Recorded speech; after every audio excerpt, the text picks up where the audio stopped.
fitohizam-pitantanana ho fampahombiazana ny angovo ho an'ny fampandrosoana lova injafy eto Madagasikara no sady fitohizam-piarah-miasa amin'ny teknisianina sy mpiara-miombonantoka amin'ny ministerany angovo sy ny akoranafo no manamarika ny fandraisany andriamatoa Olivier Jean Baptiste ny fitantanana ny ministera.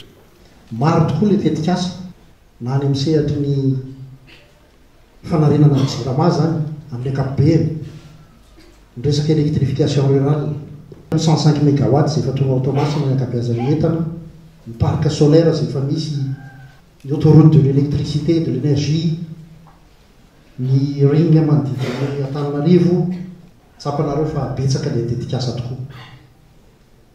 Any amin'ny sehatra ny akoranafo koa dia misy ihany koa ireo ataoko hoe projet maromaro. Raisiko ohatra fotsiny ny gaz butane zao ampitomboana amin'ny 10 na 20 izy io. Tsika eto Madagasikara 14 000 tonnes fotsiny ny consommation na gaz butane eto Madagasikara, 0,4 kg par habitant par an. Raha firenena ohatran'ny Côte d'Ivoire dia 20 kg par habitant par an.